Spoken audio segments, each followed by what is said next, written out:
Today's podcast is brought to you by Progresso Talent Partners, who for more than 25 years have successfully delivered interim and permanent leadership talent to transform businesses. To hire the talent you need to enable your business to thrive, visit www.progressotalent.com today.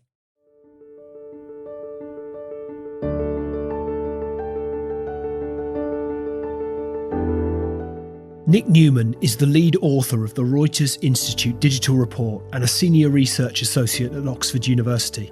As a journalist and digital strategist, he played a key role in shaping the BBC's internet services over more than a decade.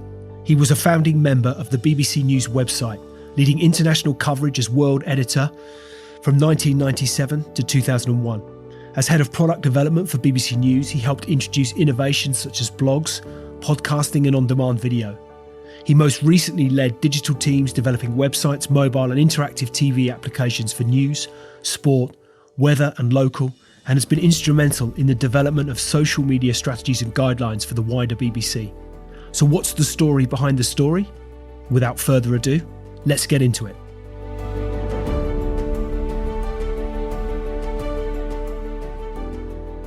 Nic Newman, welcome to the Extrology podcast. Great to have you on as my guest, and I really appreciate you taking the time out. I guess I'm keen to start with journalism as a career choice, if you like. As you recall, when do you first remember starting to take an interest in the news?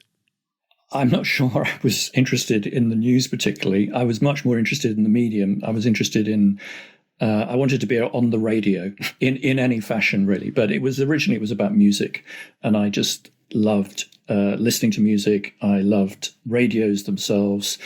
And I think the journalism stuff just came later because I realized that I wasn't probably going to ever be a DJ, and I probably wasn't going to make much money on the music side. And maybe there was more of sort of a serious career to be had in journalism.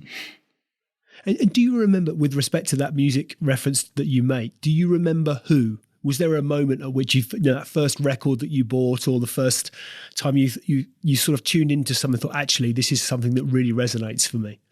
Music-wise, absolutely. I mean, growing up, I actually went to boarding school, which is a whole nother story. But, just sort of discovering music and listening to, and at the time it was kind of Radio 1 played a very sort of safe lot of records. And so when you wanted to listen to real music, you listened to Radio Luxembourg, but it sort of faded in and out in this really odd way on 208 on the medium wave. And so I was listening under my bedclothes until sort of midnight for the one song that I wanted. Of course, it's all an on-demand world now, but in those days, you really had to listen to the radio for the song that you wanted. It's the only way to get stuff. So yeah, it would be things like David Bowie, T-Rex and Mark Bolan this was just exploding with youth and vigor and sort of sweeping away everything that had happened before. So it felt like music was so exciting at that time. And then the other thing, I was just really into the pirate radio stations as well. Again, I guess because I always was interested in new stuff and innovation. So Radio Caroline, again, this notion of these people on the high seas, spinning vinyl on a ship in the middle of a storm, this sort of captivated my imagination for the medium of radio.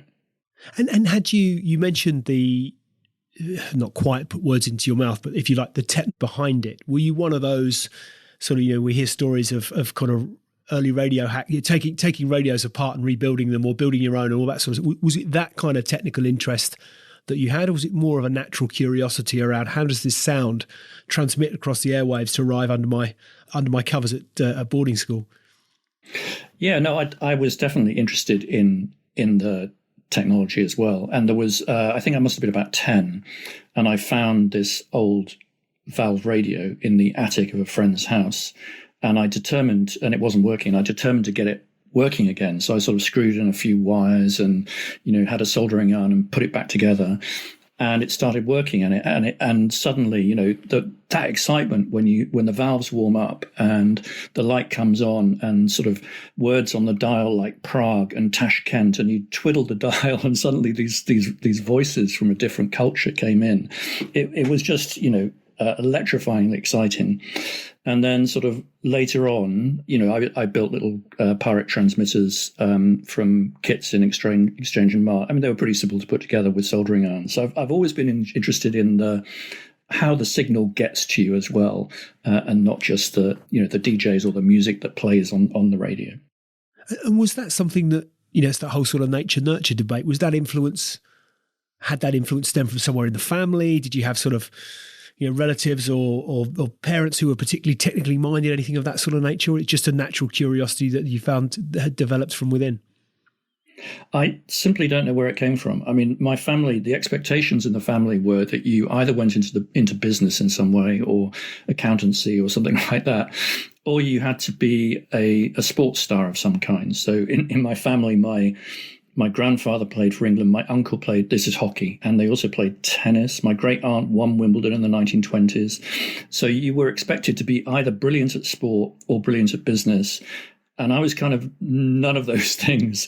So I guess I had to find something else. And I don't think there's anybody in my family that was in the media or had much connection with journalism. So that's, I guess, I was fighting against something, or just trying to find my own space. So you studied, or you read, as I understand it, you read economics and government at LSE. Is that right? Yes, but I didn't start that way. But again, because of those family expectations, I actually started doing accountancy. And I think that university for me was a liberation, because, you have all these sort of family expectations, and then you suddenly get to university and you discover, all of these new experiences. LSE was also incredibly international as well. But yeah, music, drama, all kinds of things going on. So I wasn't terribly studious. But anyway, after the first week, I said, this is absolutely not for me. And I changed course to politics. And I don't think I told my mother until, the end of that term. But I wasn't a great student. Looking back now, I wish I'd spent a bit more time on the studies while I was at LSE, but I did come out with a degree. I did spend much of my time booking bands and taking part in the Students' Union. So I did a sabbatical year running the entertainment program and the bar and those kind of things. Did any of those bands go on to achieve anything of note? Are there any fascinating stories of, I booked this band on a Friday night once, and all of a sudden they're on Top of the Pops the following week, or anything of that sort of nature? I wish I could claim that, but my predecessor booked U2 before they were famous, so they were on Rock Palm. I mean, I tried to diversify a bit. It was an interesting time, actually. It was the sort of explosion of punk and new wave. So there were lots of sort of fantastic new music, and we focused on a lot of that. So smaller bands, smaller venues. But I also wanted to experiment with other things, and just things we'd not done before. So I booked a lot of comedy acts. I remember we booked Griff Rhys-Jones, Emma Thompson came. They signed my birthday card at the time. And, so just sort of broadening it. Festivals, little beer festivals with little bands, just to try and vary it all. So it was a lot of fun. And that interest in politics as such and world affairs, what was it that stimulated that? Yeah, no, I definitely was interested in politics, and LSE was a fantastic place to be at the time. And there were, demonstrations. LSE had a reputation at the time for being full of leftists and Marxists, but you had politicians from all sides who would come and debate in the Students' Union and speak. Tony Benn, or many of Mrs. Thatcher's advisors at the time, were actually academics at the LSE. So it was a really interesting place. The inventor of the swingometer, Robert Mackenzie, was one of my tutors as a Canadian academic. So, I think politics was absolutely the lifeblood, and the student union meetings were extremely raucous and very, very funny, where you had budding politicians. I mean, many of them are of course, politicians today. So people like Danny Finkelstein, Lord Finkelstein, who also, writes for the Times, was there, and many other people of the time have gone on to become MPs as well. So tell me the BBC, which, from a career perspective, give or take, best part of 20 years doing various fascinating things. But what was the journey to the BBC? How did you arrive there post LSE? How did you find yourself at the BBC? Well, I've told you about my fascination with radio. And when I was at school, I started a radio station, sort of stitching wires together initially and then sort of pirate transmitters. So when I got to college, to university, I also ran a radio station there for sort of 2 to 3 years, only broadcast one day a week, but that was a lot of fun. And then while I was there, I started to get sort of shifts at the local radio station in London, BBC Radio London. And that's basically how I got in, was just by doing stuff for free. So, they didn't call it interns at the time, but that's essentially what it was. You went in and then eventually someone would give you a paying shift for sort of £20. So I think while I was still at LSE, I got a couple of paid shifts. And then, I had this decision to make in 1981 that when I left, or 82, when I left LSE, there was a lot of unemployment around, and I was offered a sort of a job with British Rail, or I'd failed all the BBC entrants. A lot of people went for the BBC graduate programs, and I didn't get into those. So what was I going to do? And I just turned down this job and said, something will work out. And I then wrote, endless applications to the BBC. I had 30 rejected before they would let me in. So a lot of it was about persistence and doing a lot of free shifts. And why the BBC? What was it about the BBC that was the appeal from your perspective? I just wanted to be on the radio, really. I mean, it was about that. And I think, if you want to be in the media and have any kind of influence and audience, the BBC at the time, particularly in speech radio, if you wanted to do journalism, there weren't really very many alternatives. Independent radio news was there, but you didn't really have the sort of range of talk, independent commercial stations that you have today. So all of the opportunities really were there, and that's where I wanted to work. And so where did you get started? Well, I started doing free shifts at Radio London on a local newspaper program, so basically cutting up extracts, and we made it into a half-hour program. So I was effectively the sort of producer and editor. The presenter, one of the presenters quite often came in drunk at 12 o'clock, and I had to stitch this program together, and it would get on air, with like a minute to spare while I was still sort of editing bits together. So it was a lot of adrenaline involved, and I learnt a huge amount. The thing about local radio, if you start in local radio, I went on to do to work in Cornwall as a reporter, is they just give you so much responsibility. They expect you to do everything yourself. So as a learning ground, it's just unparalleled. And of course, many of the sort of stars of the BBC started in local radio because of that, responsibility. If you started in national, you'd had to shadow all of these things for years before you actually got to do anything. In local radio, you're kind of on air, given this responsibility really early on.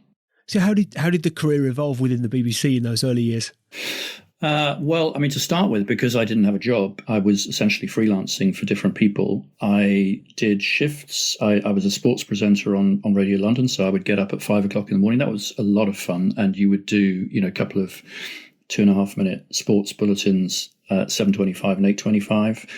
I also I worked with Tony Blackburn, somebody I'd listened to under the bedclothes, but this was part of the soul revolution in the 1980s, sort of rebirth of soul music. Luther Vandross, Teddy Pendergrass, people like that would come over, and we would run these events, basically live shows, with Tony Blackburn, Steve Walsh, and these sort of superstars of American soul and black music. And we would take over the Hammersmith Palais, and it was a real thing for a few years. So I was basically producer of that, using my entertainment producer background. Or produce some of those with colleagues. So that was a lot of fun. It was quite mixed, so music and speech. And then from there, I started to pick up shifts in the Radio London newsroom. I got a contract with World Service as well to do freelance reporting, and eventually landed a job with BBC World Service as a producer. And was that a conscious direction of travel from your perspective, that perhaps you'd harboured ambition to World Service was where you'd see yourself ending up, or was it just simply almost serendipitous and these things come about and you've taken full advantage?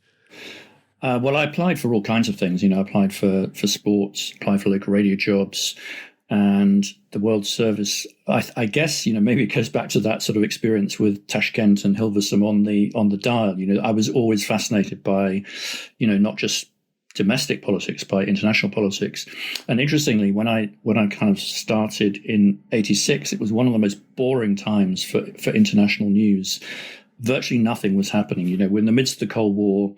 Everything was kind of stuck, and broadcasting was just like really difficult as well. Mostly it was something happened in a far off place. You would get in an academic from the London School of Economics across the road to tell you about it because, the phone lines didn't work. There was no sort of communication to do the sort of interviews that we think of today. There was no 24-hour rolling news at the time. I remember, at one stage, making a phone call to, it was potluck. We made a phone call to Václav Havel, the Czech dissident, home address, and we got through, and it was this crystal clear line. You never got a clear line to the Czech Republic, and he was out. So we couldn't interview him because he wasn't in the house. So stuff like that was going on. But then suddenly everything exploded. You had glasnost and perestroika in the Soviet Union. You had that extraordinary year in 1989 with, I think on one day you had the Tiananmen Square massacre. You had Lech Wałęsa winning elections in Poland with Solidarity. You had the death of Ayatollah Khomeini on one day, the 4th of June, 1989. And then, of course, all of the eastern states collapsed. You had the Berlin Wall coming down. And, I was in the right place at the right time to be covering that from London, but also we went out and did reports from the field as well. It's funny that you should reference, as you were talking there about 1986 and being put words into your mouth, but a pretty dull time in terms of world affairs and politics. One of my natural question was going to be, what changed that? What changed that dynamic? And the first thing that sprung to mind was 1989. Tiananmen Square. Yep. I'd have been 17. So yeah, right at the Tiananmen Square, the pending fall of the Berlin Wall, all of these things going. It was looking back, it was an incredible time to be alive. But there's a little bit of a, sort of in terms of world events prior to that in my memory, I think probably the famine in Ethiopia of any significant size and scale in terms of world events would probably have been my only thought prior as to the next thing that might have sprung to mind. And I'm scratching in the memory banks there, but that would have been in the 84, something like that. 84 and Live Aid. I covered that for Radio London, did features for World Service on that as well. And that was an extraordinary event. I mean, just the way in which the world came together with these sort of, with the concerts around Live Aid and, people really sort of seeing those pictures. And again, it just shows the power of the time of television news. This was before 24-hour television news. This was one report by Michael Burke, and the influence that had and the way it just galvanized people to act and to come together was extraordinary. And also we'll come on to talk about just how the news landscape has changed in some depth in due course, I've no doubt. But the thing that struck me about, even when you made mention of being a sports reporter, getting up at 5 a.m., I was struck by how you would have compiled those reports in those days, and actually the kind of the shoe leather that would have been worn as a journalist, or indeed, if not, time spent on landlines, talking to people, building radio, making calls. We used to get engaged tones in those days. There weren't voicemails, were there? So actually, the amount of effort that must have been required of you, even just to get an insight as to one event, let alone the magnitude that you talk about on the 4th of June, 89, it must have been incredibly taxing, although I suspect at the time you didn't know any different and therefore it was just the way things were. But to get out in front of these things and to get meaningful information must have been incredibly complex. Yeah, I mean, I think one of the criticisms of digital media is that people never get out of the office. And what we did as reporters was we got out of the office. But also actually just practically how you put stuff together was just more difficult in many ways. We used to edit radio with razor blades and a Chinograph pencil. And so you would do an interview with someone, and then you would spend a lot of time sort of cutting it up and putting words back together and splicing them physically with a razor blade and some sticky tape. And you could get incredibly quick at doing it. But this is just a very, very different way of producing stuff from what we do today. In fact, people have kind of lost the art of editing. I would argue that podcasts are quite often slightly rambling and could do with some of the razor blade stitching. That's an interesting point. I mean, in terms of what you learn from that experience and therefore what it's equipped you with that you're now able to have utilised through your career, how would you describe that? Yeah, I think that sense of editing and cutting things down and getting to the essence has slightly been lost in media. And, to try and tell that story, I mean, not just in editing an interview, but actually how you craft a radio package, for example, with sounds. So, you've got 3 minutes to tell the story, to grab people at the top. There's a whole art of that. There were books that were written about it, and that people went through BBC training courses to work out. And actually, that sort of craft, I guess, of doing those little mini radio documentaries that took you to a place and told the story with human voices and some background and took you through the whole thing. I think some of that has been lost. I think what we've got in its place is a lot more immediacy. What we lacked, because before telecommunications were revolutionized, you couldn't get to the heart of the action. It was really hard to get to the heart of Tiananmen Square in a live broadcast. Those things have happened subsequently, largely.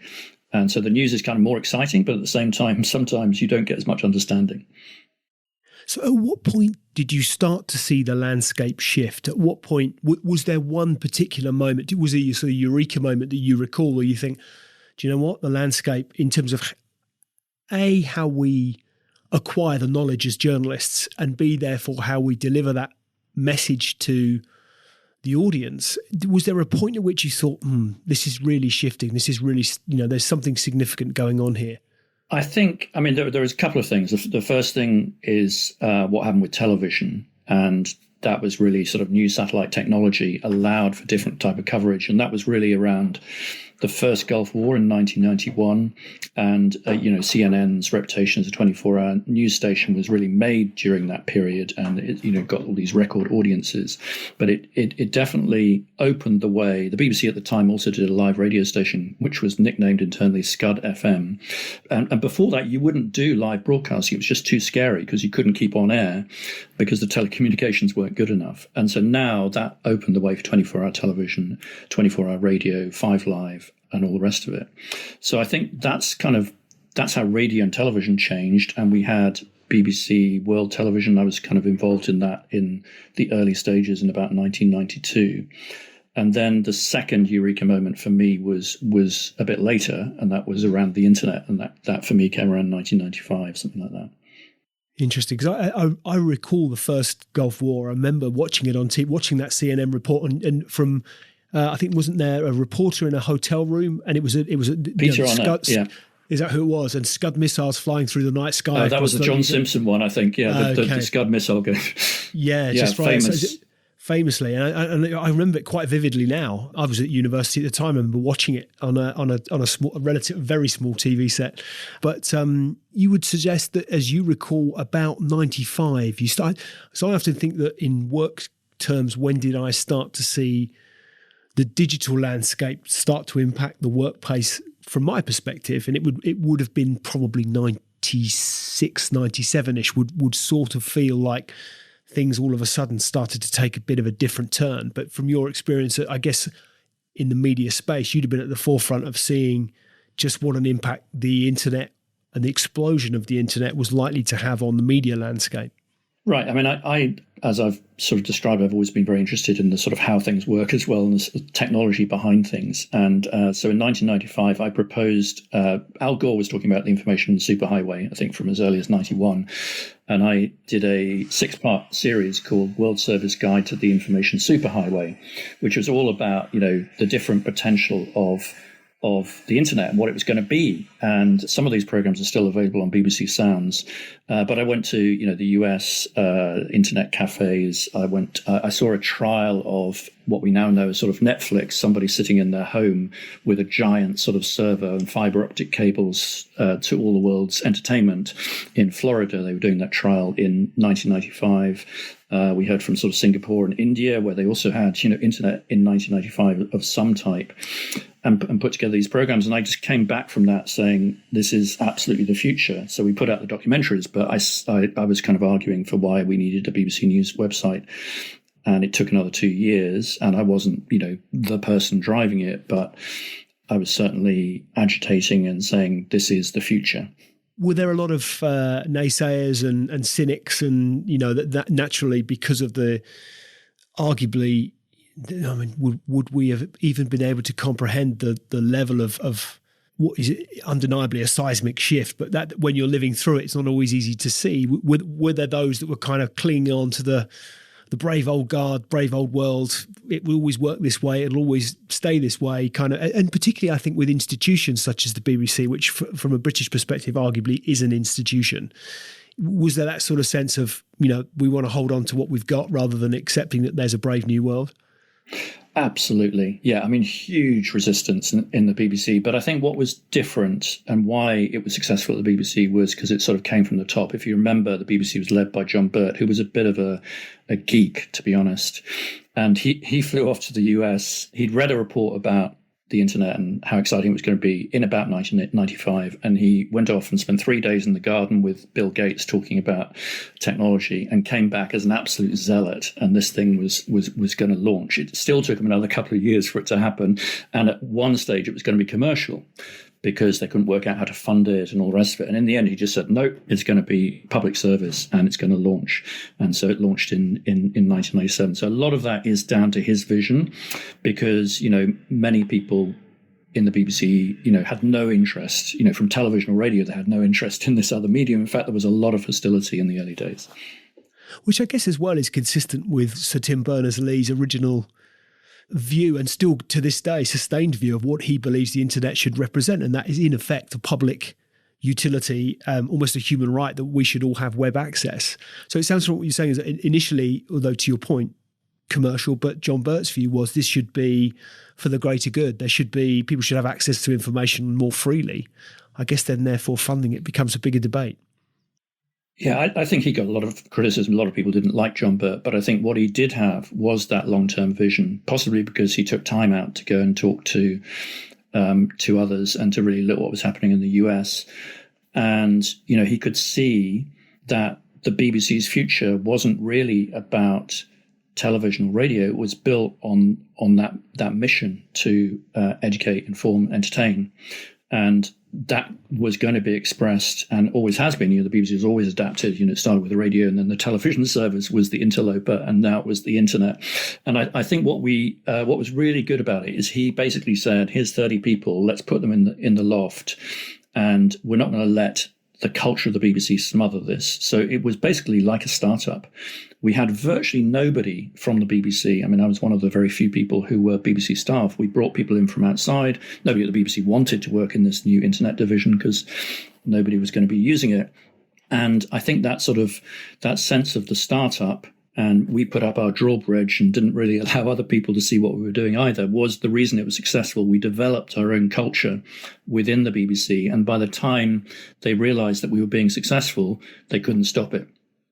Interesting. And that success to which you refer, how did you measure that? How did you evidence that actually, do you know what, this clearly is, we're onto something here, if you like?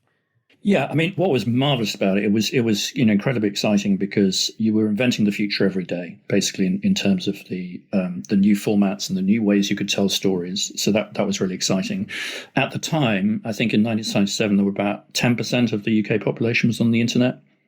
Most people were accessing via the modems. You can probably hear them drilling away as you connected to the internet. Was it going to connect? Wasn't it going to connect? Audio and video was virtually impossible through those modems. So it was, a lot of it was kind of about speed. And the initial, we had 100,000 page views a day to start with. But within a few years, we were up to 1 billion page views a month, and then 2 billion, and then 3 billion, and then 6 billion. And so the growth was really exponential, and that excitement of seeing that audience come on stream and seeing the thing that you believed was going to be world changing actually starting to take traction through, really major world events like, the Kosovan War, the Twin Towers was a real sort of seminal moment where we had sort of huge global audiences for what we were doing on the internet as broadband expanded. How much of an asset do you think through that time was the BBC brand? Because it struck me that, if I look at I can only draw on my own experiences, but there was an implicit trust growing up as to the news that was being reported from the BBC.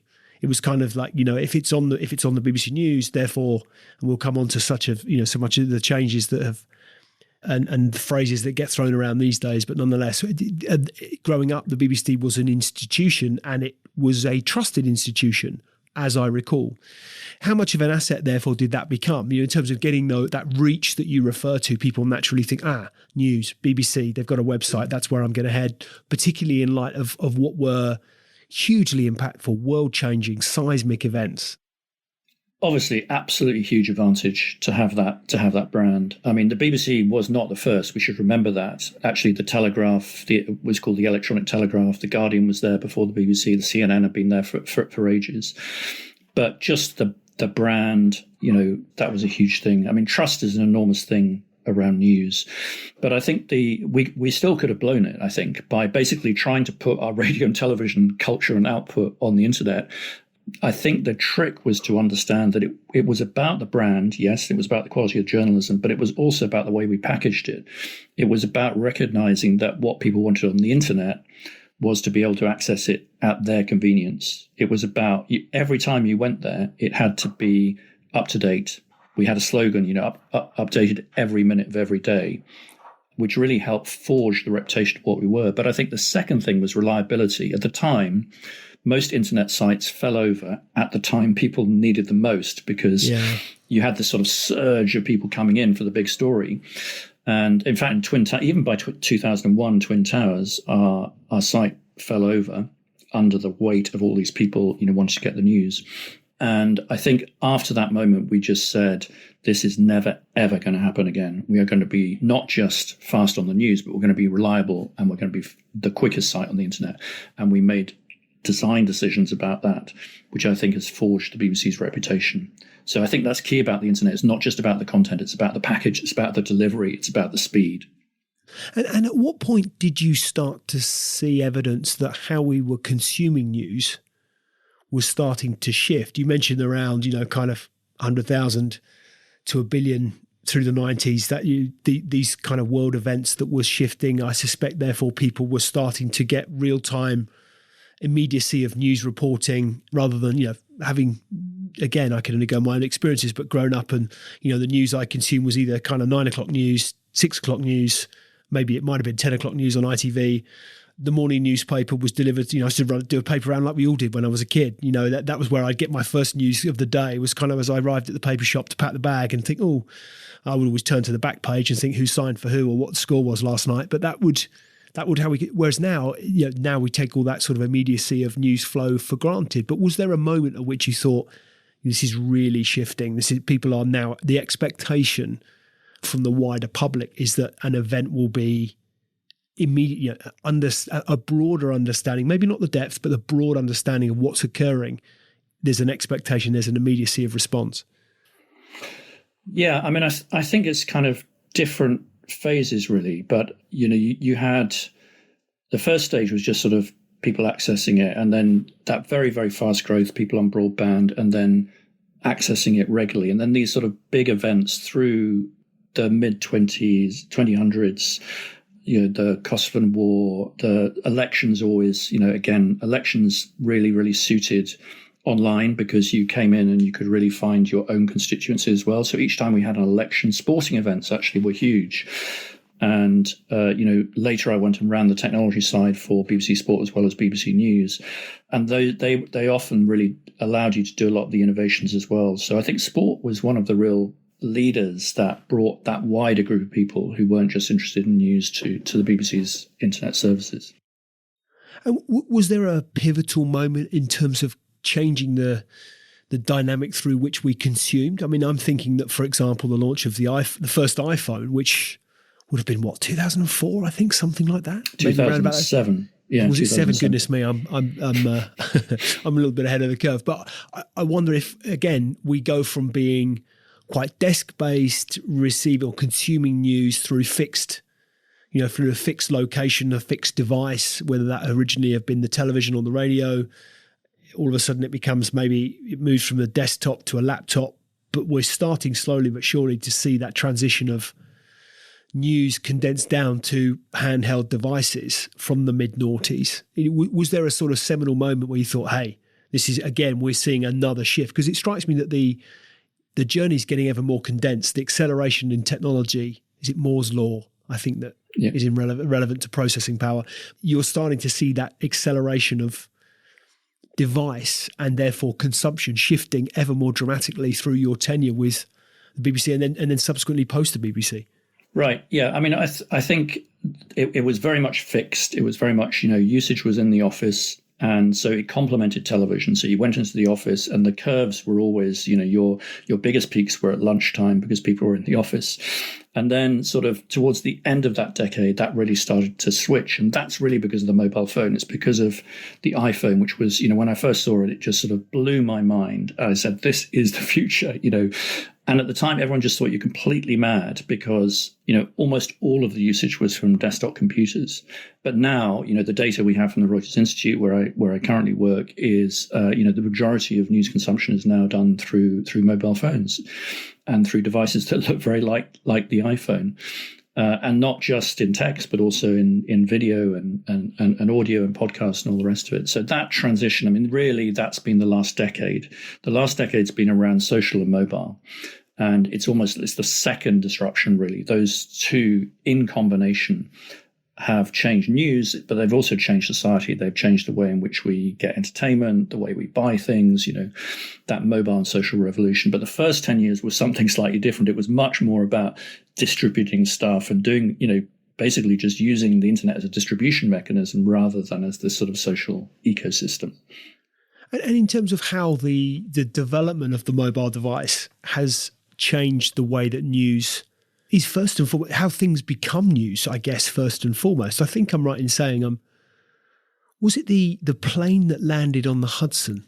Something around that story springs to mind as to how the first kind of notification that something untoward or something that could have been quite horrific that ultimately wasn't, but the plane coming in, it's Captain Sully. I think Tom Hanks made a movie, didn't he? Yeah, absolutely. The plane coming in and landing on the Hudson was filmed by somebody with a phone on the side, on the riverbank.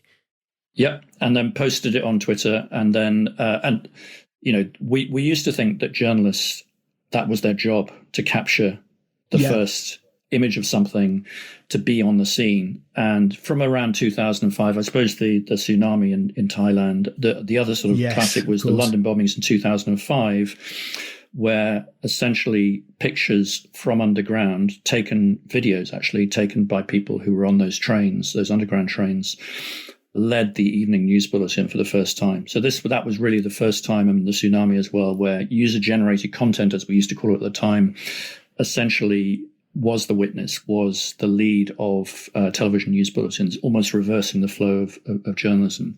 The other one you mentioned, of course, with social media, I mean, starting in, I think Twitter was 2006, and the photograph you refer to is probably around 2008. But again, we started to see lots of incidents where the journalists were sort of second, third, fourth to the scene, and again, reversing the traditional role. And so all of that has changed what journalism is. Journalism is not so much about being on the scene first. It's much more about curating it and explaining it. That's become a much bigger part of what journalism is today. It strikes me as to what you say that, I can remember quite vividly where I was when 9/11 happened, where I was when the London bombings happened, how I heard of them. Mm. The London bombings were on the radio. I was driving. It was on the radio in the car. But it now strikes me that if anything of any significance were to happen on a global scale, it will arrive via this device in my hand. I'll get some sort of notification on my screen. So content is pushed to us now, isn't it, in a way that, whereas once upon a time I'd have made a choice, it just so happened, being a sports nut, when the London bombings happened, I was listening to the breakfast show on Talk Sport. That was Alan Brazil. I was listening to Talk Sport, and they interrupted the broadcast to bring you a news bulletin. So I guess in that sense it was pushed at us, but these days we're sort of, the news finds you. You can turn off your notifications, but the news finds us. Thank you. That's a much better way of. When did that start to shift, do you think? Again, it's this combination of mobile and social. I wrote an academic paper. I think it was called "I Saw the News on Facebook," and it was about the death of Michael Jackson, and how everyone we interviewed said, "I saw it on Facebook." It's like Facebook gave me the news, and the news brands are devalued in that conversation. Of course, that's been part of the narrative for the last 10 years, both commercially and also in audience terms, is that those huge platforms, because of their convenience, because of the network effects, are taking huge amounts of the attention. And it's much, much harder for news brands to build that direct relationship. So I think on average now, if you look at Comscore data, it's only news takes up about 2 to 3% of people's time. People are spending much more time on entertainment or on comparing prices for things online. So news is much more about efficiency on the internet now, rather than sort of immersion, which is we used to immerse ourselves in print newspapers or with a television news bulletin for half an hour. News is something that you sort of dip in and out of almost incidentally sometimes. Do you think that that's partly the reason why that, for example, we've had this sort of proliferation of opinion and opinion shows and opinion networks or opinion shows on networks, but that, to your point, once upon a time we went to these, BBC is not a great example in this case. I'm thinking of perhaps more US related media, but we relied on those institutions such as the BBC and the journalists employed by the BBC or the Times or the Guardian, whoever it might have been over the years, to report the news. But now that reporting is done by me walking down the high street, seeing an incident, filming it on my phone. So therefore, are we increasingly intrigued as to what people think about the event rather than the facts around the event itself? It strikes me that we have huge swathes of opinion. Everybody now has a voice through a social media platform, should they so choose. Is that what's driven, do you think, it seems to me there's more noise around opinion and thought than there is actually about the facts behind the event itself? Yeah, I mean, I think the internet has definitely obviously opened everything up, right? Anyone can publish anything, anyone can have an opinion. There is zero cost of distribution fundamentally. And previously, you had to go through journalists and there was a limited number. So we've moved from this scarcity effectively to abundance. And that's reduced the value of journalists. It's reduced the value of a lot of their businesses. And it's meant that there's a lot of opinion is easy, right? It doesn't cost very much money. Reporting, sending people to Baghdad, maintaining that Baghdad bureau is incredibly expensive. And so, you've got this problem of sustainability. So GB News being a classic example, which has recently started, doesn't have news bulletins. It's cheap to do opinion.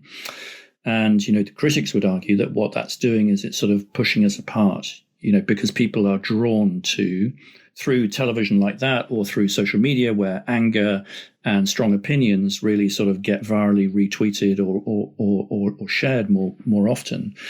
That's actually pushing people apart. And that's some of the things that I think worries people in terms of who's going to fund responsible public interest journalism on the one hand, and is there going to be any attention for it if the algorithms are pushing extreme opinions or angry voices? Well, there's a couple of things that spring to mind there. I think first and foremost, we all, it struck me that much of the social media landscape reinforced this idea that you had to be in a camp. So, take British politics, Brexit, you had to be in or out. There was a clear divide. Are you in? Are you out? There was never if you were considering views from both sides and trying to form an opinion as to, taking, it was no, you're sitting on the fence, you're ambiguous, you're woolly, you're in, you're out. What do you think? Whether, you had to be, for the last election, you had to be, were you Corbyn or Johnson? There was never, I might be somebody else. Well, no, it's black or white. So that we've become really polarized. And therefore, what impact, one of the questions I had for you, what impact on the future of journalism when you've got arguably, self-proclaimed or otherwise, the leader of the free world, the most powerful person on the planet, espousing or harboring the phrase fake news to the extent whereby it becomes part of the global, it's universally recognized as a phrase.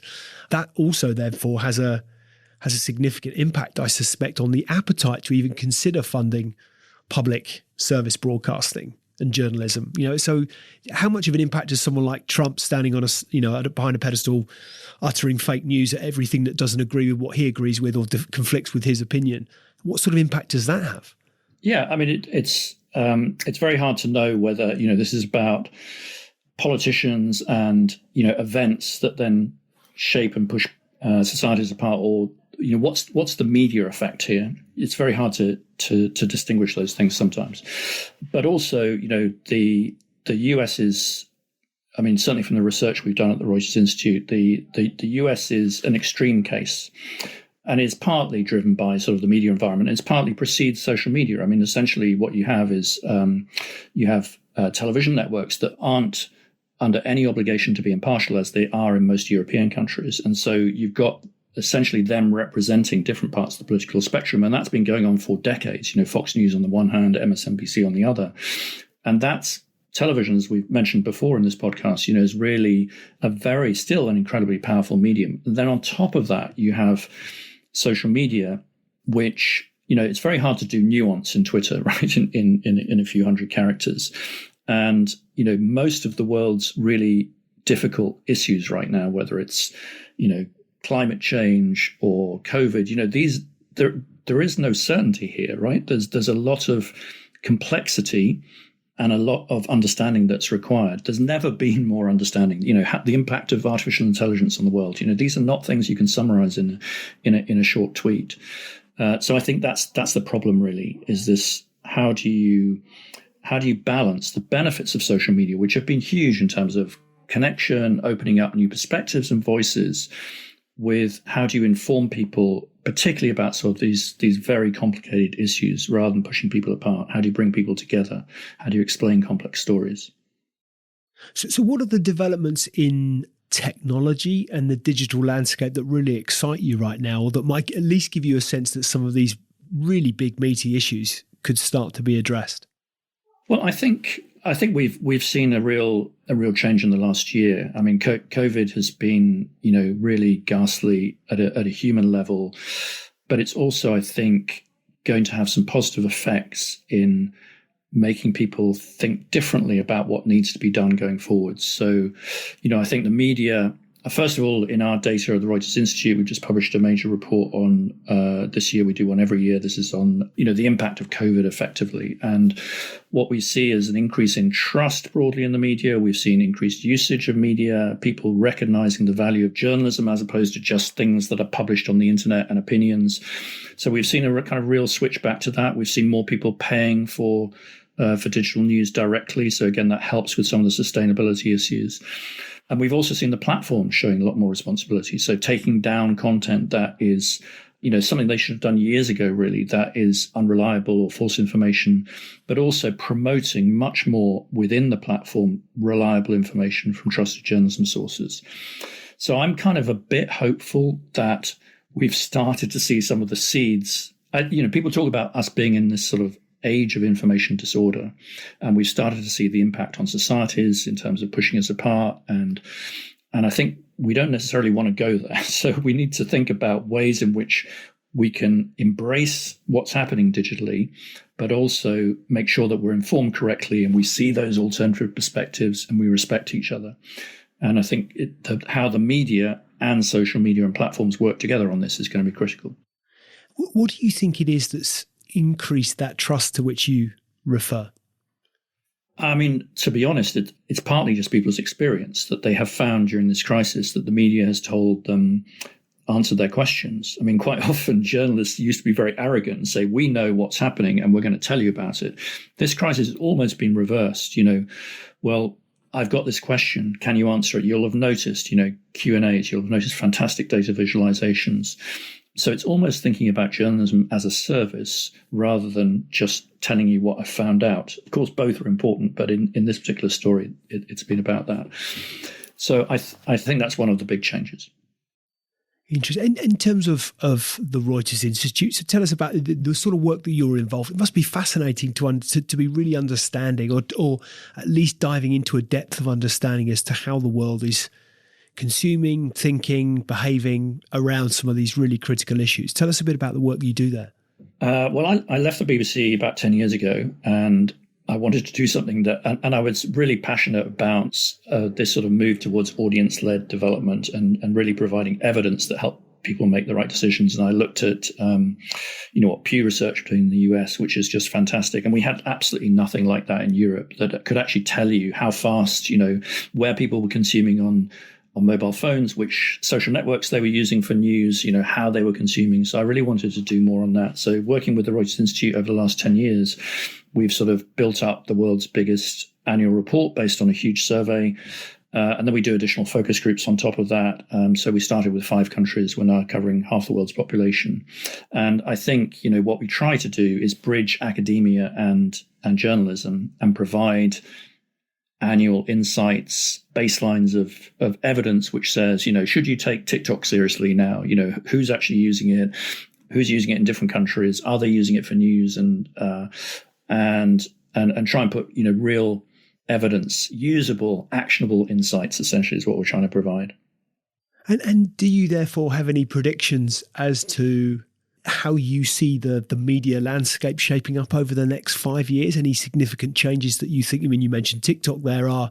My first thought is that's a great fun place to go get entertained, but would I consume news? No, but that's probably a generational thing. Probably but in terms a generational thing. Yeah.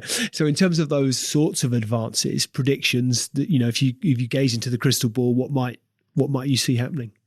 I think, at a really sort of high level, what we're seeing is traditional media going down every year. So obviously print, and with COVID, that's sort of really fallen off in the last year, and that's put a lot of pressure on the publishing companies. But actually television too. So television news, that sort of evening television news bulletin, yes, it's come back a bit during COVID, but the broad impact is down. And that's really important because that was really a way of reaching very large numbers of people. But because of Netflix and people listening, watching more stuff on demand, they don't necessarily hammock into the evening television news in the way they used to, unless there's some huge story. So I think the trends towards digital really is where we're going. The trends towards mobile. The big question is what is beyond mobile. I think we're going to see the internet. It's been very transactional. And so people come in and they get the information they want in quite a clinical way very quickly, and then they get out again. So there's not really much sort of relationship, and in some senses not much depth there. And I hope that one of the things that we're going to see on the internet is more formats that really engage people at a deeper level. And I think podcast is a great example of that. Podcasts have been around since 2004 or something. I helped launch the BBC's podcast service in 2004, but they've really taken off in the last few years. And also with younger people, because their audio is a great medium. Talking where we started in this conversation, it still really engages people. Content really engages people through people's ears. And so I think, we're definitely going to have more devices. Headphones are almost becoming a platform in their own right? Voice interfaces to the internet. This is kind of the next wave. And to some extent, we'll have other ways of consuming the internet through smart glasses are coming back, of course, Apple and Facebook investing in those. And news will have a place there as well. News will find you through your contact lenses or as overlays on your glasses in the way that they currently do via your smartphone. So some changes in devices, I think, and I think journalism's going through a real moment of soul searching because of the disruption it's found as well. Trying to, there'll be free news like the BBC. There'll be more role, I think, for public subsidy of some kind for public interest journalism, and then, more specialist and niche journalism that people pay for. And that raises lots of questions about, quality of information for people and whether they're prepared to pay for news in the same way as they're prepared to pay for Netflix. It's interesting. I think the thing that strikes me about, it's really fascinating what you're just talking about. The thing that struck me is about how the algorithms work and how you ensure as wide a range of, not opinion, but of reporting without perspective. Thank you. Without bias.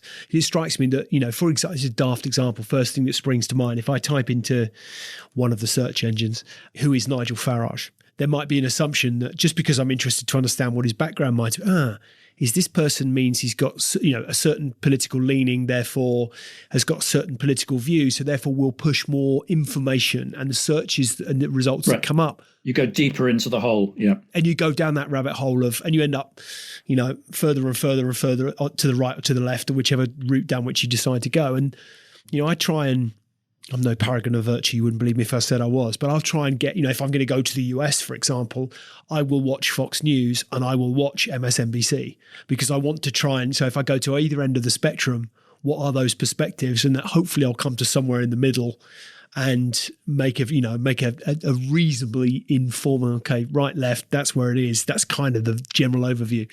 But is there a risk with that, unless that algorithm starts to evolve, that the technology companies, there's a responsibility there, isn't there, to which you alluded to earlier? They are becoming more responsible, perhaps.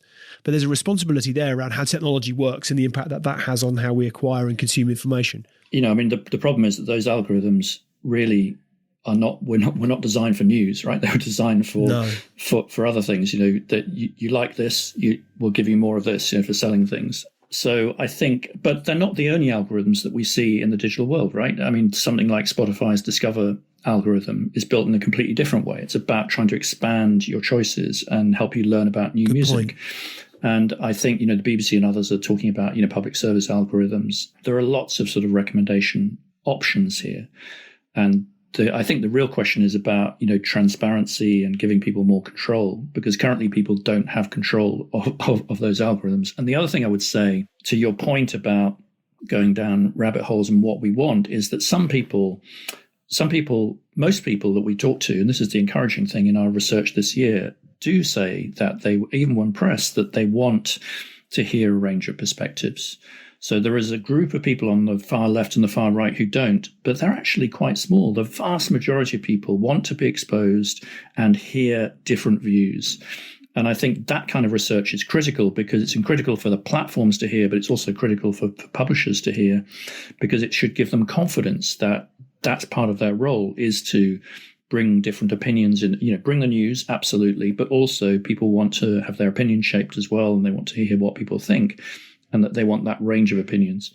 So I think media companies like the New York Times and The Guardian are really trying to do that. They're trying to, move out beyond their base and offer alternatives.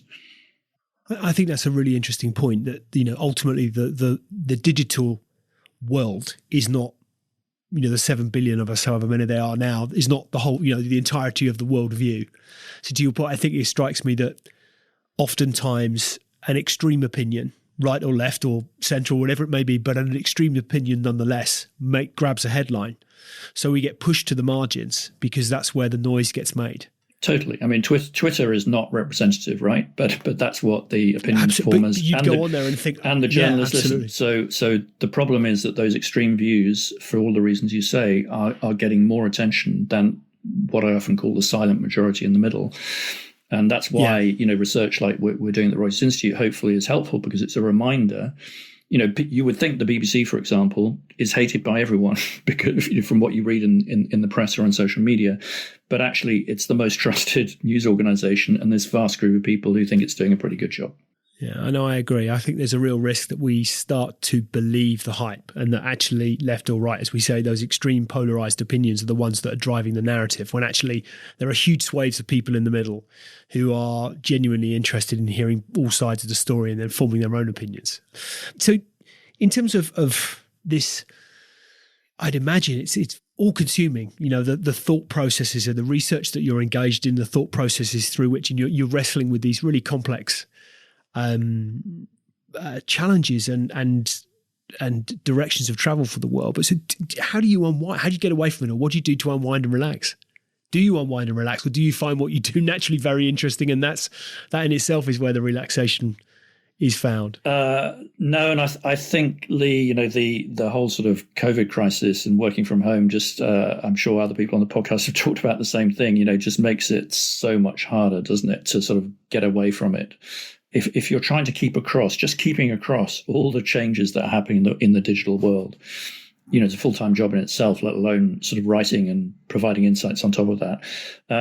Relaxation. I mean, I've always tried to play sport. I talked earlier about, my tennis playing heritage. So I try and play tennis. That's quite some heritage to live up to. It's a lot, and I definitely do. But I've been playing a lot more tennis. Yeah, so I think sport kind of relaxes me. Spending time with the family. Just had my first grandchild during COVID, so that's been just before COVID actually. So that's been a delight as well. Yeah, but I think finding that balance, I think for many people is a real struggle, particularly in COVID times. And are you excited for the future? You talk to your grandson or granddaughter? Granddaughter, yeah. Yeah.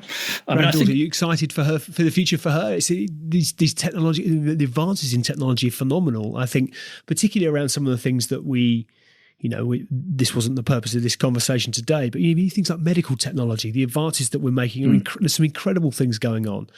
I think we're all going to be, generally speaking, people will, certainly the average age will increase. It increases exponentially through generations, but I think we arguably will be, broadly speaking, living longer and doing other things. So are you excited for the future in terms of what what technology holds for the likes of your granddaughter? Yes and no. I mean, I'm optimistic about technology and always have been. I've always tried to embrace new things. And as we mentioned during COVID, I think it's just extraordinary how that has pushed forwards things that should have happened years ago in terms of being able to book GP appointments or sort of just basic efficiency stuff. I think what I worry about is that sort of human connection. Zoom calls are all very well. They're great for efficiency, but not necessarily for creativity or for happiness in terms of, the sort of the human bonding, which is a key part of work and it's a key part of life. So I think the challenge with technological advance, as we've seen with the internet and social media, is, lots of amazing advantages, but there's these downsides we don't think about when we go into them sometimes. And it's trying to find that balance. And I think that will be a huge challenge for the new generation. And obviously the other big concern, and in this year's digital news report, we really see this sort of generational shift, I think. We're starting to see under 35s with a completely different agenda, different way of consuming news, different way of thinking about the world, who've got to live in a planet that many people in our generation have wrecked broadly, not being stewards of the future. So when I think about my grandchild, I think about all those opportunities, but I also really worry about what we've done and whether we've thought deeply enough about some of the things we've done to the planet. Nic, it's been fascinating talking with you in terms of where people can go to find out more about the work that you're engaged in, or pick up the reports. Can you pick up the reports? Where would you go to find that kind of information? Yeah, I mean, the vision is everything should be free and open. So it's Reuters Institute website. Just use Google, and all the reports are freely available. Yeah.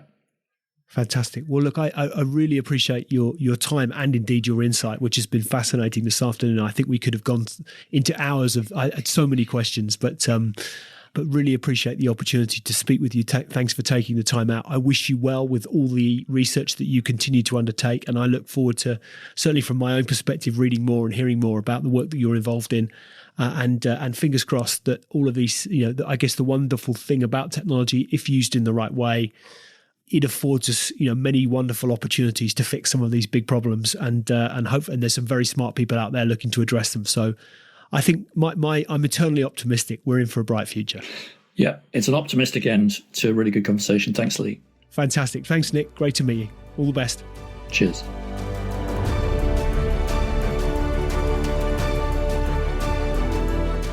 Hi, ladies and gentlemen. Thank you for listening to today's Extrology podcast. I really appreciate your audience and ears. If you've enjoyed it, then why not hop onto iTunes and give us a review? I'd really appreciate anything that you might have to say. Any feedback always gratefully received, and look forward to hosting you next time. See you soon.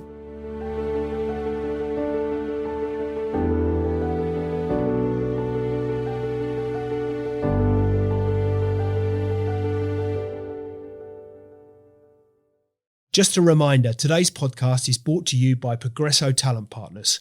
Visit www.progressotalent.com today for more information.